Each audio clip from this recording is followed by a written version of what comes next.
ശബരിമല സ്വർണ്ണക്കൊള്ള കേസുമായി ബന്ധപ്പെട്ട് അന്ന് തന്നെ SIT തന്ത്രി കണ്ഠരാജുവരെ അറസ്റ്റ് ചെയ്തപ്പോൾ അന്ന് തന്ത്രി പറഞ്ഞൊരു കാര്യമുണ്ട്. ഞാൻ ഇനി ശബരിമലയിലേക്ക് കാലുകുത്തില്ല, ഞാൻ ഇനി 18-ാം പടി കയറില്ല, ഞാൻ ഇനി അയ്യപ്പനെ പൂജിക്കില്ല എന്ന്.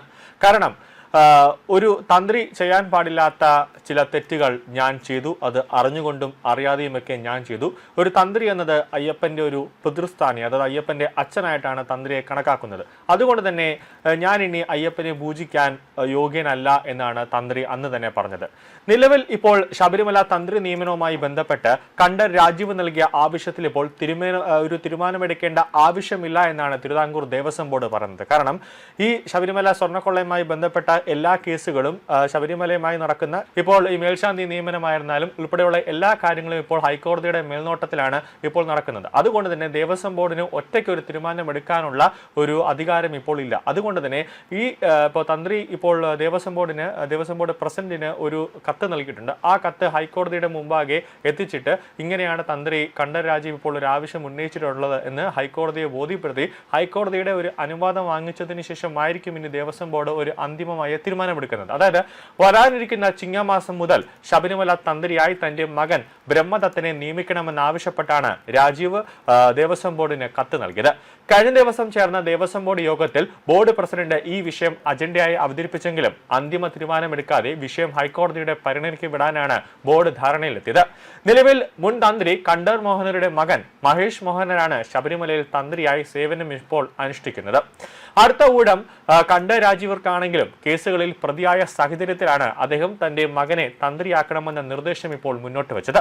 രാജീവരുടെ പേരിൽ കേസുകൾ നിലനിൽക്കുന്ന സാഹചര്യത്തിലാണ് ഈ ആവശ്യത്തിൽ ബോർഡ് നേരിട്ട് തീരുമാനമെടുക്കാൻ മടിക്കുന്നത്. ശബരിമല സ്വർണ്ണ കവർച്ച കേസിലടക്കം പ്രതിയായി നിൽക്കുന്ന വ്യക്തി നൽകുന്ന കത്തിൽ ബോർഡ് സ്വയം തീരുമാനമെടുക്കുന്നത് നിയമപരമായ പ്രശ്നങ്ങൾക്ക് കാരണമായേക്കാമെന്ന ഒരു അഭിപ്രായം തന്നെയുണ്ട്. ഈ സാഹചര്യത്തിൽ വിവാദങ്ങളിൽ നിന്ന് വിട്ടുനിൽക്കാനും നിയമപരമായ സുരക്ഷിതത്വം ഉറപ്പാക്കാനും ബോർഡ് തീരുമാനിക്കുകയായിരുന്നു. വിഷയം സ്പെഷ്യൽ കമ്മീഷണർ മുഖേന ഹൈക്കോടതിയെ അറിയിക്കാനാണ് ഇപ്പോൾ ദേവസ്വം ബോർഡ് ഒരുങ്ങുന്നത്.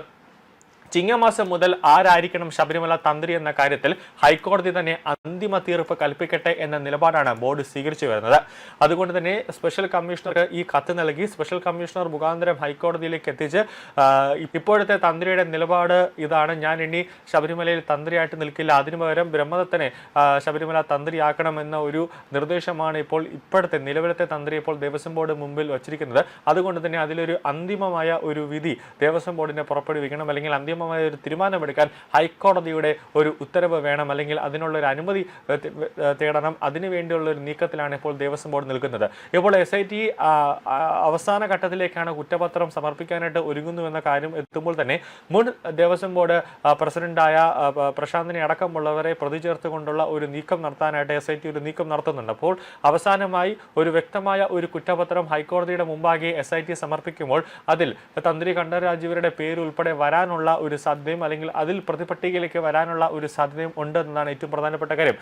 തന്ത്രി പറയുന്നത് ഞാൻ നിരപരാധിയാണ്, എനിക്കൊന്നും അറിയില്ല എന്ന് പറയുന്നുണ്ടെങ്കിലും SIT പറയുന്നത് ഈ ശബരിമല ക്ഷേത്രത്തിന്റെ ശ്രീകോവിലിന്റെ അടക്കമുള്ള ദ്വാരപാലക ശില്പം അതോടൊപ്പം തന്നെ കട്ടളപ്പാളി എല്ലാം തന്നെ വരുന്നത് തന്ത്രിയുടെ മേൽനോട്ടത്തിലാണ്, അല്ലെങ്കിൽ തന്ത്രിയുടെ കീഴിലാണ്. അവിടെ എന്തെങ്കിലും തരത്തിലുള്ള ഒരു അറ്റകുറ്റപ്പണിയോ അങ്ങനെ എന്തെങ്കിലും ചെയ്യണമെങ്കിൽ തന്ത്രിയുടെ അനുവാദം വാങ്ങണം, അതോടൊപ്പം തന്നെ പ്രശ്നം വെച്ച് നോക്കണം. അതെല്ലാം ചെയ്തതിനു ശേഷം മാത്രമേ എന്തെങ്കിലും ഒരു സൂചി പോലും അവിടെ കുത്താനുള്ള അല്ലെങ്കിൽ എന്തെങ്കിലും ഒരു അറ്റകുറ്റപ്പണിക്ക് വേണ്ടി ചെയ്യാനുള്ള ഒരു അനുമതി പോലും ദേവസ്വം ബോർഡിന് കൊടുക്കാൻ പറ്റുള്ളൂ. അപ്പോൾ തന്ത്രി അറിയാതെ ഈ ദ്വാരപാലക ശില്പം സ്വർണം പൂശാനായിട്ട് ചെന്നൈയിലേക്ക് സ്മാർട്ട് ക്രിയേഷനിലേക്ക് കൊണ്ടുപോകുന്നു. അതോടൊപ്പം തന്നെ കട്ടളപ്പാളി ഇളക്കി കൊണ്ടുപോകുന്ന ഒരു സാഹചര്യം വരെ ഉണ്ടാകുന്നു. അപ്പോൾ ഇതൊന്നും തന്ത്രി അറിഞ്ഞില്ല എന്ന് പറയുന്നത് SITക്ക് മാത്രമല്ല ഹൈക്കോടതിക്ക് പോലും അത് വിശ്വാസത്തിൽ എടുക്കാനായിട്ട് കഴിയുന്നില്ല എന്നുള്ളതാണ് ഏറ്റവും പ്രധാനപ്പെട്ട കാര്യം. കൂടാതെ ഈ ഉണ്ണികൃഷ്ണൻ പോറ്റിയെ തന്ത്രി തന്നെയാണ് ദേവസ്വം ബോർഡിനെ പരിചയപ്പെടുത്തി കൊടുത്തതെന്നും ഉണ്ണികൃഷ്ണൻ പോറ്റി അവിടെ കുറച്ചു കാലം അവിടെ ഒരു തന്ത്രിയെ സഹായിയായി അവിടെ ശബരിമലയിൽ ഉണ്ടായിരുന്നു എന്നടക്കമുള്ള നിർണായകമായ ഫോട്ടോകളടക്കം തെളിവായി SITയുടെ പക്കലുണ്ട്. ഇതെല്ലാം SIT കോടതിയിൽ സമർപ്പിക്കുമ്പോഴും തന്ത്രിയെ ഒരു സംശയത്തിന്റെ നേരിൽ അല്ലെങ്കിൽ തന്ത്രി തെറ്റു ചെയ്തു എന്നതാണ് കോടതിയുടെ മുന്നിലും അതോടൊപ്പം തന്നെ SITയുടെ മുന്നിലുള്ളത്. അതുകൊണ്ട് തന്നെ ഏറ്റവും ഒരു വ്യക്തമായി ഏതൊക്കെ പ്രതികൾക്ക് ഈ കുറ്റകൃത്യത്തിൽ പങ്കുണ്ട് എന്ന് വ്യക്തമാക്കണമെങ്കിൽ അല്ലെങ്കിൽ എല്ലാ കാര്യങ്ങളും പുറത്തു വരണമെങ്കിൽ SIT ഹൈക്കോടതിയുടെ മുമ്പാകെ വ്യക്തമായ ഒരു പൂർണ്ണമായ കുറ്റപത്രം സമർപ്പിക്കുമ്പോൾ മാത്രമായിരിക്കും ഇനി എന്താണ് ഓരോ പ്രതികളും ചെയ്ത കുറ്റകൃത്യങ്ങളുടെ ആഴം അല്ലെങ്കിൽ അവരുടെ പങ്ക് എന്താണെന്ന് കൃത്യമായി SIT അക്കമിട്ട് പറയുമ്പോഴായിരിക്കും ഇനി കുറച്ചും കൂടെ ഒരു വലിയ രീതിയിലേക്ക് ഈ ശബരിമല കേസിന്റെ ഒരു പോയിന്റിലേക്ക് എത്തി നിൽക്കാൻ കഴിയുക.